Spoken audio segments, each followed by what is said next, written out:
Hi and welcome to Little Bits Honeybees. I'm the Skinny Bee Man. You guys want to know what goes on behind the scenes in a beekeeper? Well, these are queens going out Monday. So I usually sit in here and I put my headset on, put me a YouTube video on,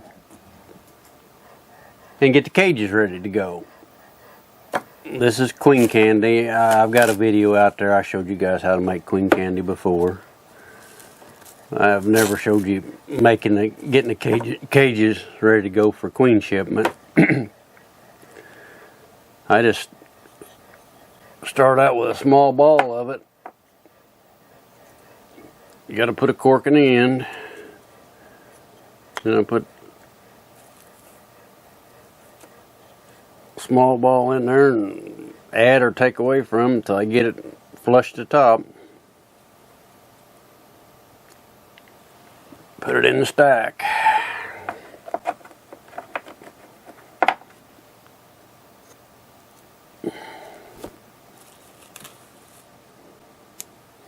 It's been kind of a crazy year on queens this year. Just not getting the return back I should, and it's been a fight.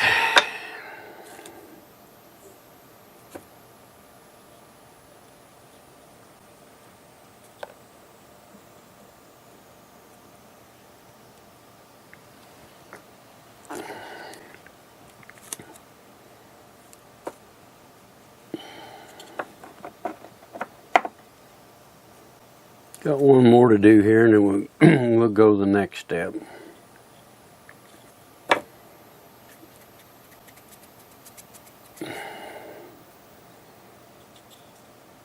Queen candy is a important thing. It's made out of Karo syrup and powdered sugar. And it's a time release mechanism so that they can't get to the queen really quick. It usually takes them 3 days to eat through the candy. Now, I have seen, there's exceptions to the rule. I've seen them eat them out overnight, and usually when they do that, it's not a good thing. It means they're in a hurry in there to kill her. But it,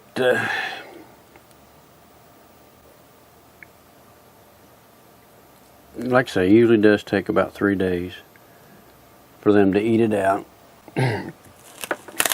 And when you know you got your queen candy right, this batch here's just a little bit on the dry side, but I'd rather have it dry as too tacky, because if it gets heated up in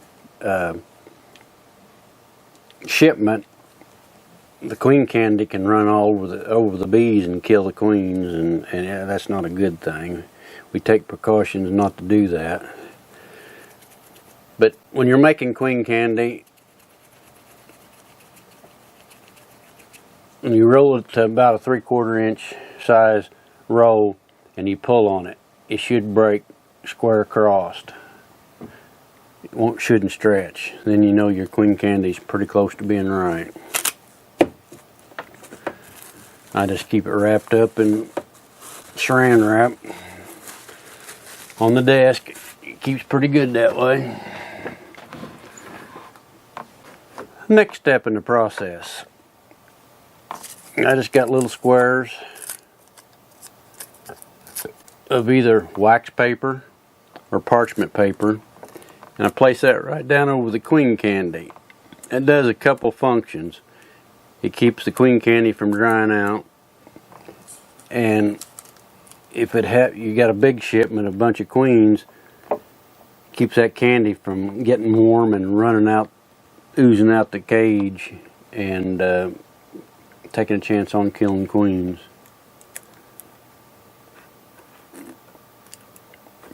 But I just take a regular old desktop stapler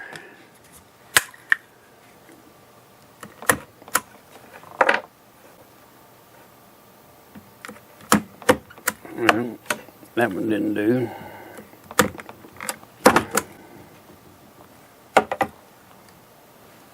And this is a Denton 3-hole cage.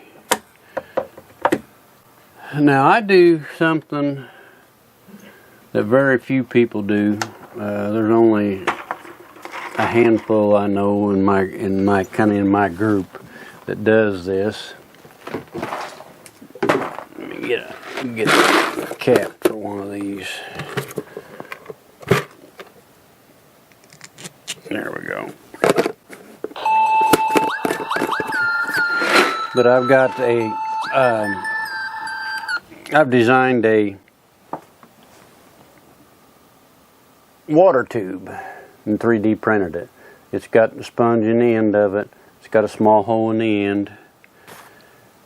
And I put this in the end of the, instead of a cork in the direct release end, I put the water tube in and a cap on it. And then I'll hot glue that and make sure it don't come in there. I've found the most problems in shipping when they're delayed is the lack of water. And even if the queen gets there alive and she's been stressed on water and stuff, sometimes she won't start laying, do other things. Keeps from getting overheated. I tested these out back when I started using them. I set this up just like I would to ship a queen out. When I ship a queen, I put one queen in there and usually 6 nurse bees to take care of her. But I loaded this cage up just like this with 8 workers and set it up there on my desk with this water tube in there and the candy, nothing else. They sat up there for 18 days. And at the end of 18 days, I had all 8 attendant bees still alive. And I felt bad, so I take them outside and turn them loose. So if the post office does their job right, which you can't always count on, I've had a lot of trouble with the postal system. If they don't overheat them, if they don't get them above 110 degrees for extended period of time, there's no reason that a bee won't take 10, 12 days to ship and still get there alive, the way I ship them, if they don't overheat them. If they overheat them, and when I'm talking about overheating, a lot of people don't take enough precautions with the queen. You got a queen in here.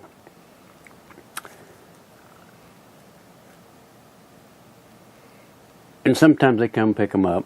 They take them and set them on the console in the car. Sun comes through the windshield and shines on that console, they'll be dead before they get home.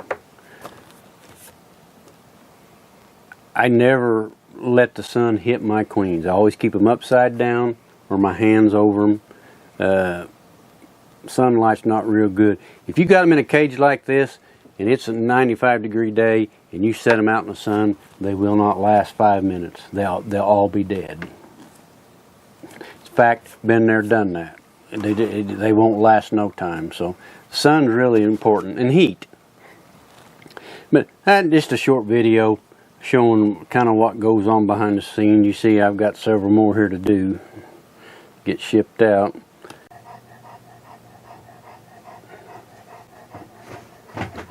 Okay, it's Sunday evening. Let me get my mic on here.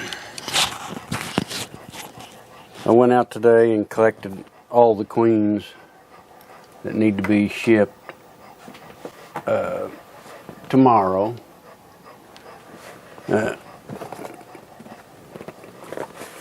We've got them right here, all the queens.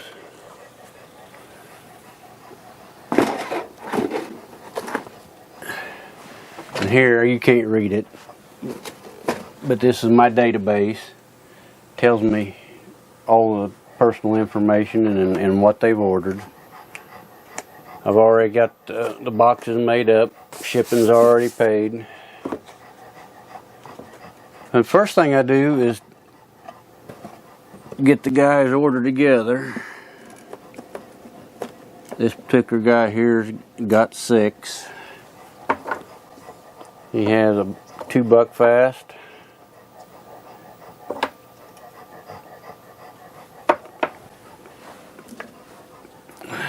Two Martha Carpenters and two Saskatraz. Two Saskatraz. I get them. And here, I use these corks instead of when I'm catching queens. It's just easier for me to pull out and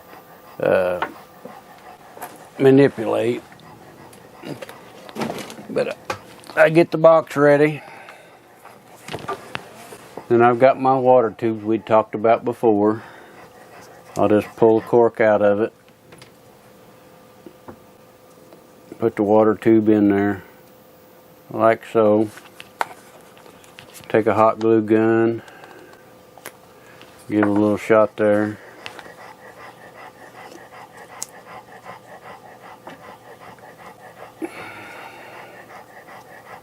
Now, if you get queens from me, this is how they'll be packaged. You just leave the water tubes in them and pull the candy out of the cork in.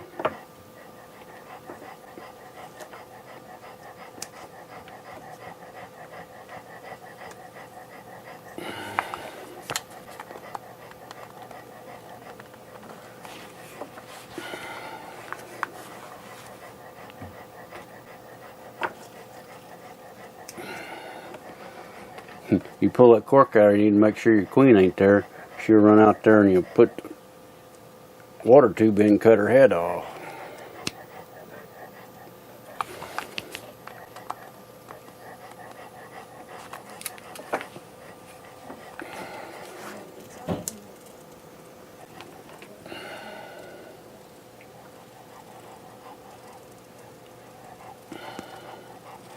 I push them water tubes till they're flush inside the cage. Nothing moved on me.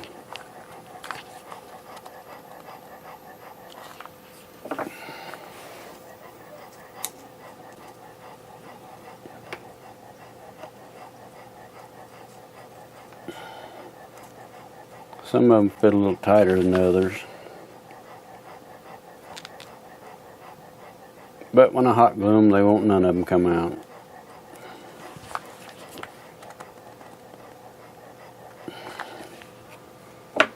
Okay, there's that.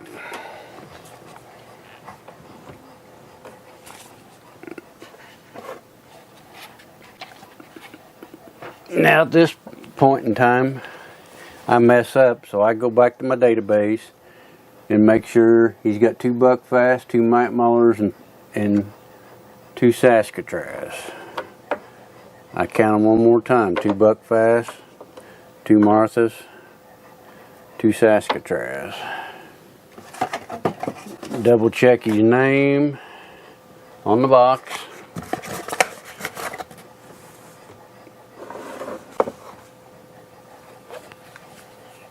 The box, I just got holes. I drill them on a drill press, about 50 at a time. I just take a little bit of hot glue,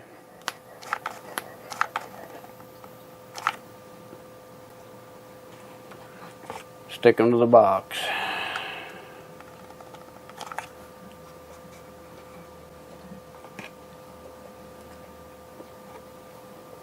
Kind of space these out here, see where we're at. Done it enough, I pretty well had it, but I want to make sure I didn't have about even spacing all the way across.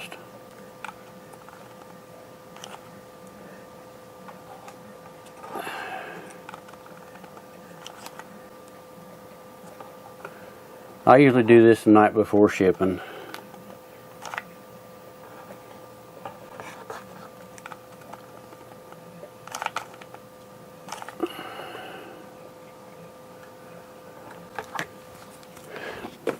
Now, we've got all of our queens in there. I don't button this box up tonight because I'll feed them a little bit of honey before I go to bed. Tomorrow when I get up, I'll give them a little bit of fresh water on top of the cage. And just before I take them to mail them off, I give them another shot of honey. Way they're all well fed. And it seems to, if the post office does their job, they pretty well always make it there alive. but we can't always count on the postal system. So if you like the videos, hit the subscribe button, the bell next to it. You get notified when I put more videos out. Hope you enjoy it. Hope you learned something. I mean, it takes quite a while to do all this and get them shipped, so that's something you got to think about if you're going to get into business and do it. You guys have a great day.